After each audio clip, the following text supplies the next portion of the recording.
Chapter 1. Why you should read this book. Perpetual happiness is all that everybody desires, and you are no exception. Now the secret is that you already have that happiness, but you are not aware of it.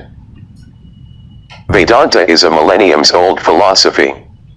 The Sanskrit name, Vedanta, is a combination of two words, Veda and Anta, where Veda means knowledge and Anta means end. Thus, the literal meaning of Vedanta is, end part of knowledge, or in other words, acquiring all the knowledge that anybody would ever need. It is impossible to have such a deep knowledge and yet not to be happy in life. You just need to constantly experience 5 characteristics to be happy. Be yourself. Be simple. Be in present. Be positive. Be free. There might be several ways to develop those characteristics. I chose the path of studying and practicing Vedanta philosophy. If being yourself, being simple, being in the present moment, being positive, and being free look so easy to understand, then why is it so difficult to practice them? The answer is knowledge. If being yourself, being simple, being in the present moment, being positive, and being free look so easy to understand, then why is it so difficult to practice them? The answer is knowledge. A 50-year-old car can be made to run smoothly again if whatever is broken is fixed, which means if it is brought back to its original nature. Similarly, every human being's original nature is divine. But, over the years, a person accumulates a lot of negativities, such as negative knowledge and negative experiences, which become the cause of his unhappiness. When knowledge of his original nature is restored in him, he can live a happy life thereafter. I, the author of this book, have used the Vedanta philosophy to remind you of your true nature. I have pulled out enough concepts from the said philosophy, which will reintroduce you to your original nature, and when you put that knowledge in use in your daily life, you will find eternal happiness. All that you need for living a happy life is, knowing that you are such a blessed soul, that nobody and no circumstance can make you unhappy. There are 2 reasons that are stopping you from being happy, and they are, firstly, lack of knowledge of your true self, and secondly, all the misconception about the reality. One lifetime is not enough to understand Vedanta philosophy completely. But, in this book, Married Monk, I have put together all the wisdom that I acquired in the last 3 decades of my study of the said philosophy. I have named a chapter on each of the 5 characteristic needs, and put some Vedanta knowledge in every chapter.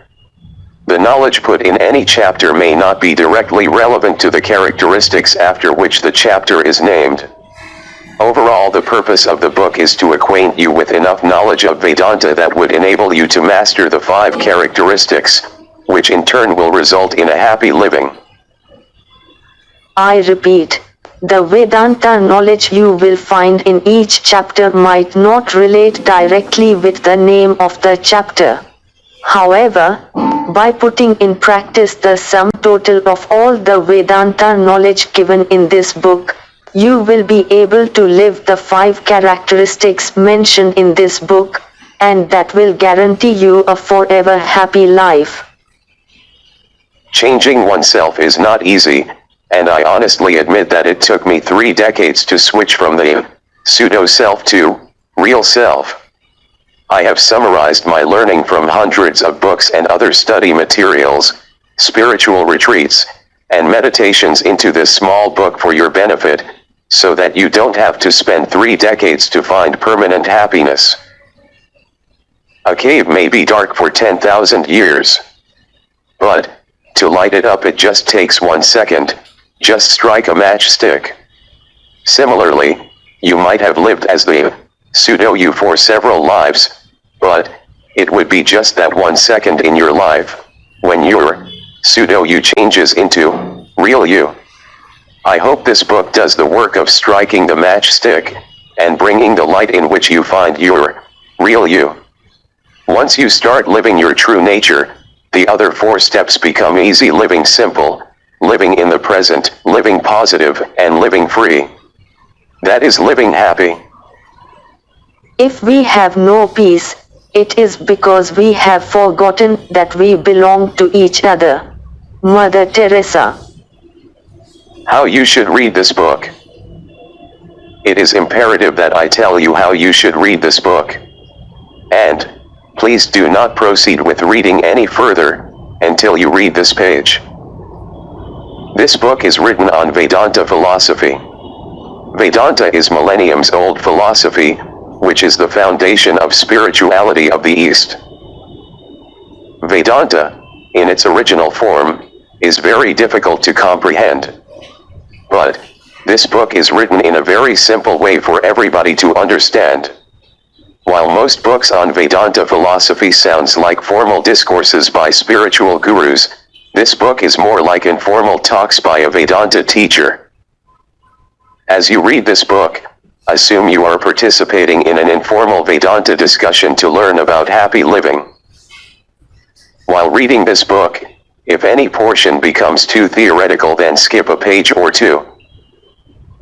In this book I shared bits and pieces of Vedanta wisdom, scattered in various chapters.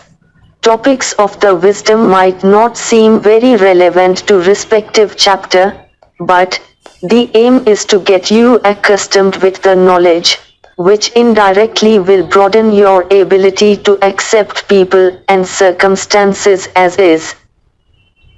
Have you seen any movie in which 2 or 3 stories run parallel, with no connection between them, but at the end they all tie up? It's same with this book. Vedanta knowledge provided in each chapter might look unrelated to the chapter. However, at the end, everything will tie up. This one little book contains every aspect of Vedanta that you would need to master the characteristics for living a happy life. Chapter 2. Who is a married monk? You are a married monk. If not already, you could become one. In fact, you should become a married monk to enjoy life full of happiness. During olden days, particularly in the East, men were categorized into 2 types: monk and householder, or any worldly person for the purpose of this book. A monk is a man who detached himself from all his relatives and friends, gave up his family and home and either sheltered in a monastery, or chose a life of wandering seeker. A householder, on the other hand, is a man who has a family to support. He has the responsibility of taking care of necessities and comfort of his dependents, for which he has to have a home and source of income. During kings' times, many kings were curious of finding out which one between a monk and a householder was superior. Is a monk's life more difficult than a householder's, or is it the other way around? World has come a long way since those kings' days, and we are in 21st century now. Many young, hale, and hardy men wouldn't like to give up the worldly life and confine themselves to monastic lives. At the same time, it doesn't make much sense the way today a householder lives a rat race life, always buried in work and tension, which turns into his frustration, which ultimately gets out on his loved ones. That's where the need arose, where a man has to be a householder as well as a monk at the same time, a married monk. That's where the need arose, where a man has to be a householder as well as a monk at the same time, a married monk. A person may have both the qualities of a householder as well as a monk. He may continue to take the responsibilities of himself, his family, his society, and the world. And even while he does that, he should be able to keep a tender attitude of a knowledgeable, soft-spoken, cool-tempered monk. Such a peaceful and happy person is a married monk. Here I would like to emphasize that, for the purpose of this book, the term married doesn't refer to marriage of two people but rather marriage of a person with the world, or worldliness. Thus a married monk is any individual, whether married or not, but who lives the life of a worldly person and monk at the same time, in spirit and not in letters. Further, the definition of married monk extends to every person, irrespective of one's gender, age, and so on. So, to summarize, a married monk is every single individual on this planet who is married to the worldliness, even if that's in a very small way. In a nutshell, this book is for everyone, and the only intention of this book is to help people learn the secret of happy living, by learning the truth about one's own true nature, and how to practically experience it. Every individual who doesn't want to live a monastic life in a monastery, yet want to live a happy, peaceful, and tranquil life should become a married monk, and this book politely claims to make that happen for you. This could be a little bit of repetition, but I would still like to state. While one life could be a short time to read everything Vedanta has to offer, I have tried to summarize, in this one little book, all that I have read and experienced in the last 3 decades of my Vedanta journey. It is with the help of this knowledge, I believe, any person can live a happy life, irrespective of the fact whether he is a monk, or householder, or anybody else. But before that I wish to make it very clear that the intention of this book is not to thrust Vedanta knowledge on the readers, and much less even to focus on God as such. The overall idea of the book is good for even an atheist. Though the word God appears couple of 100 times in this book, the book is good even for an atheist. An atheist will vouch for that after reading. In fact, an atheist might not even call oneself an atheist after reading this book. Punchline of the book. Balance your life, be a married monk. Both attachment and detachment perfectly developed make a man great and happy, Swami Vivekananda.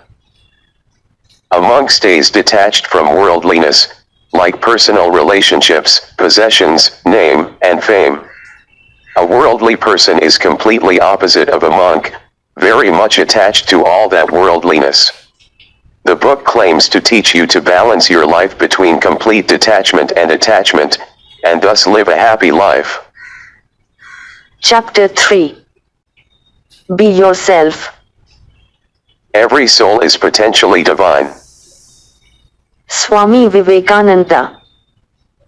First and foremost reason of your unhappiness is your lack of knowledge about who you truly are. For that you need to understand the truth about your Creator and His creation, of which you are the most important part. The creation. In the beginning, before any creation, there was something, which was always there and will always be there. Science calls that something energy, or atom. Spirituality calls that something God, or Atman, pronounced Atma. And hence both science and spirituality say the same thing. Energy, or God, can neither be created nor destroyed, it can only be transformed. According to science, everything is energy in one form or another. According to spirituality, everything is God in one form or another. Thus far, science has explored a tiny portion of the vast power of energy, and named those as mechanical energy, electromagnetic energy, electrical energy, chemical energy, thermal energy, etc. The unexplored portion still continues to be referred to as primordial energy, or divine energy, or God. Whatever word you use, energy, or Shakti, Brahman, or Shiva, God, Allah, Tathagata, etc., it doesn't matter, we refer to that energy, or consciousness which is beginningless and endless. Whether you believe in the Big Bang theory of creation, or any other theory, the bottom line is you believe in the existence of this universe that you live in. Vedanta says, there is no creation. This universe and everything in it is made in the thoughts of God. Vedanta says, there is no creation. This universe and everything in it are made in the thoughts of God. Creation, real or just a thought? How long did it take God to create the universe? Some scriptures say, 7 days. Some others say, just 1 day, and yet another says, just a blink of an eye. In Hindu religion, Brahma is the creator God. Every time Brahma opens his eyes, a universe is created, and when he closes his eyes, the entire universe dissolves. Again, Brahma opens his eyes, a universe is created, and it dissolves when he closes his eyes. And thus the universe is created and dissolved in one blink of God's eyes. Spirituality is a subject of beliefs. Whether universe was created in 7 days, 1 day, or blink of God's eyes is not material. One can believe in whatever he is comfortable with. Nobody's belief would change the reality. One such belief is, universe was never created and thus, the universe doesn't exist at all. Sounds weird? Well, Vedanta teachers have explained it too well. I can try to describe that as follows. The universe exists only in the thoughts of God. Scriptures say, God said, let there be light, and there was light. Scriptures don't say, God said, let there be light, and then God created light. Scriptures say, God said, let there be light, and there was light. Scriptures don't say, God said, let there be light, and then God created light. The power of God is so great that without him creating anything, this creation came into existence. The above statement can be explained in many ways, such as by using the example of a dreamer or a movie maker. A dreamer, in our dreams we see an unknown person, house, or car. While dreaming we take those as real and experience them as real. When we wake up we realize that to be a mere dream and not real. Now, the question is, to make us experience the person, house, or car, did God create them? Obviously not. Even without creating that particular person, house, or car, God can make us experience them in our dreams by his power of making people experience things in dreams. If the same concept were extrapolated, then one would understand that by the power of Maya, illusion, God could make people experience this universe without actually creating it. To summarize, God makes people, in dreaming state, experience things in dreams without actually creating those dream objects. Similarly, God makes people, in waking state, experience this universe without actually creating the universe. God makes people, in their dreaming state, experience things in dreams without actually creating those dream objects. Similarly, God makes people, in their waking state, experience this universe without actually creating the universe. Doubt. The above example is good, but there is one doubt. In the case of dreaming person, God didn't create the dream objects that the dreamer is dreaming, but at least God has created the dreamer. So, how does it explain that the dreamer, or the universe, is unreal? Explanation. Now your mind is restricting the power of God. The God that can make a dreamer experience dream objects without him creating those dream objects can also make the person, in his waking state, experience the universe without actually creating the person, or the universe. This can be explained with the help of a movie maker. Assume a movie maker is sitting in a rocking chair and thinking about his next movie. He thinks of various characters of his movie. He pictures the entire movie in his mind. While he pictures the entire movie, he can feel each of his characters experiencing as if everything were really happening. But remember that everything so far is just in the thoughts of the movie maker. Those characters and the studio do not even exist. God is that movie maker, who is resting and thinking. The entire universe is like the studio and the sets of the studio. All beings are the characters of the movie. With God's power of Maya, he is making each of his artists experience oneself and others as real.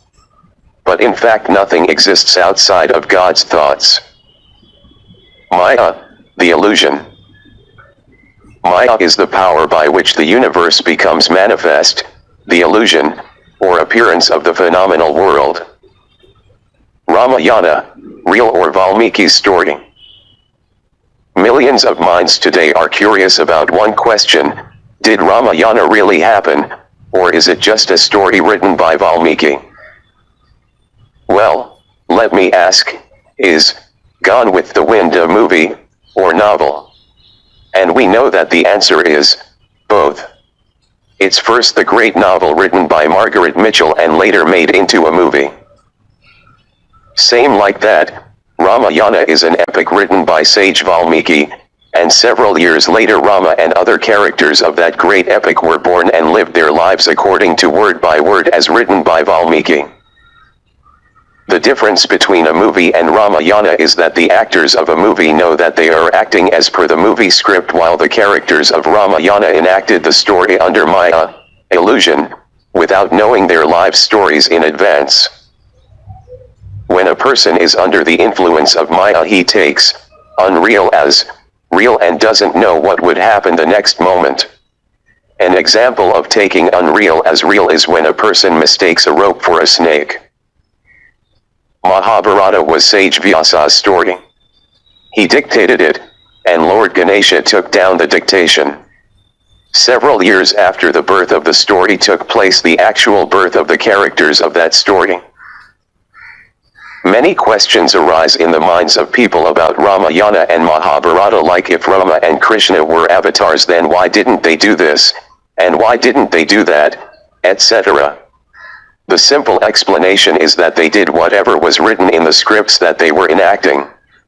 Though avatars, they too were in Maya. Each character could show only as much miracles as was written in the scripts by the authors. They were praised, cursed, fooled, cheated, loved, admired, and they even died in the manner it was worded in the scripts based on what they were performing their roles. The reason of explaining all this is to talk about Lila, play.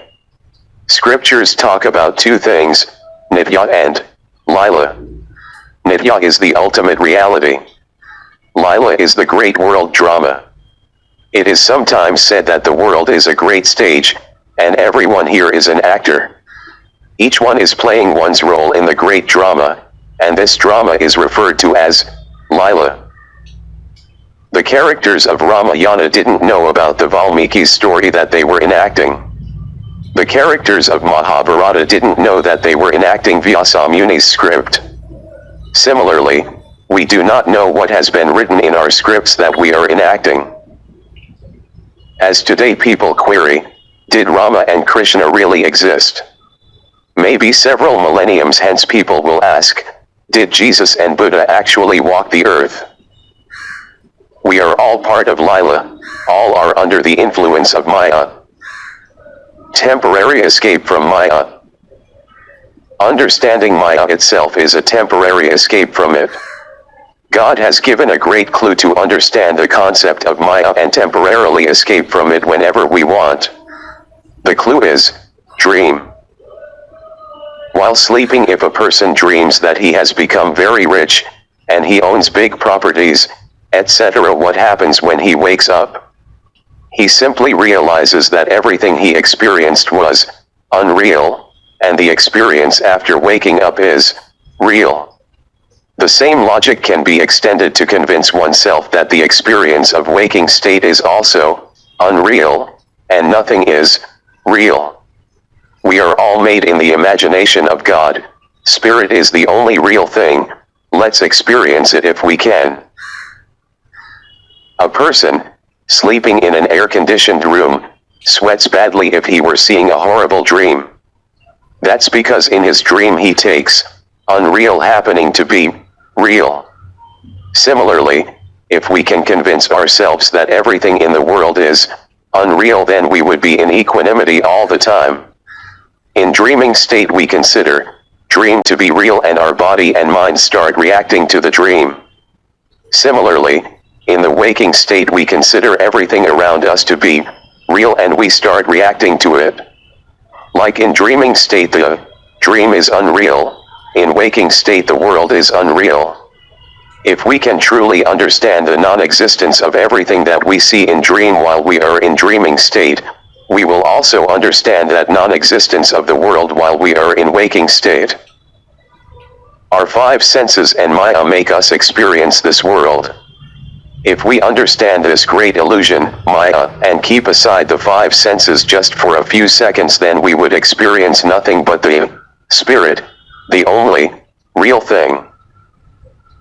Our five senses and Maya make us experience this world.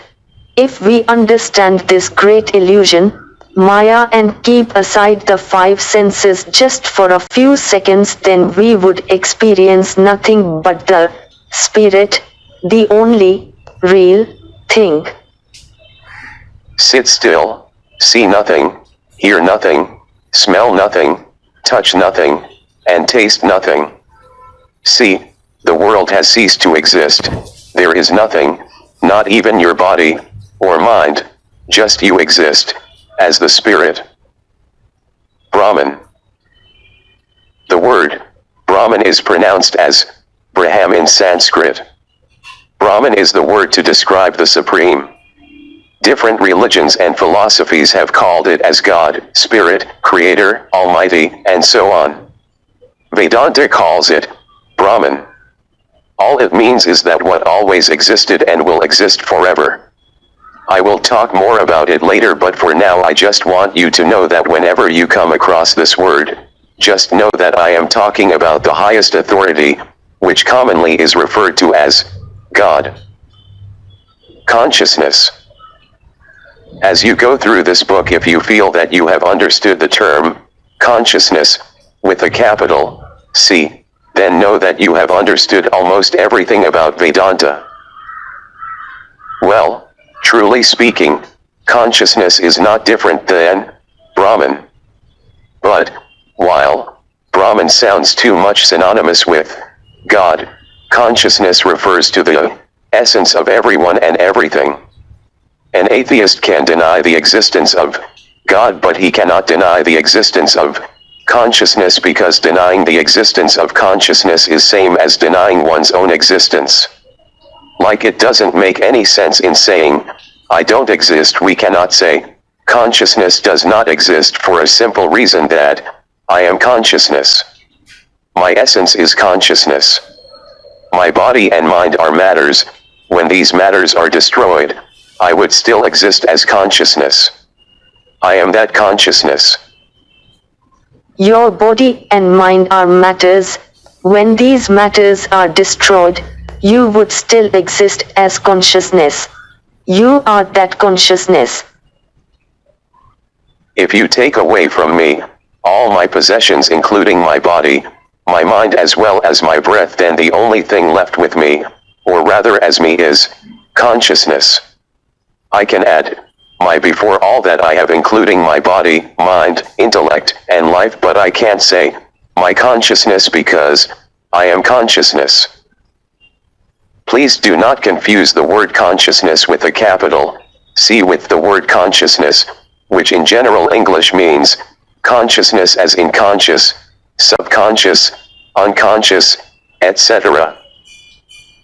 Later, as you read through this book, at one point, it would be clear to you that ultimately there's only one thing that exists, and that is consciousness. Consciousness is the essence of God, human, animal, plant, earth, water, and all other living and non-living beings. Consciousness always existed and will always exist.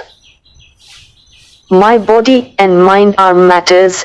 When these matters are destroyed, I would still exist as consciousness. I am that consciousness. Consciousness always existed and will always exist. In other words, I always existed and I will always exist. Atheist. An atheist or an agnostic is a person who doesn't believe in the existence of God. If you understand Vedanta philosophy, then you will know that there is no atheist or agnostic in the world. The essence of an atheist, or any human being, and the essence of God are the same. So, saying, God doesn't exist is same as saying, I don't exist. No person, even an atheist, says, I don't exist. At the most, an atheist can say that he doesn't believe in a personified God. But saying, God doesn't exist is meaningless as per Vedanta philosophy, because Vedanta says, Sarvam Kalvidam Brahman, which means everything is God, including the atheist himself. If you understand Vedanta philosophy, then you will know that there is no atheist or agnostic in the world. The essence of an atheist, or any human being, and the essence of God are the same. If there is no God, then there is no atheist either.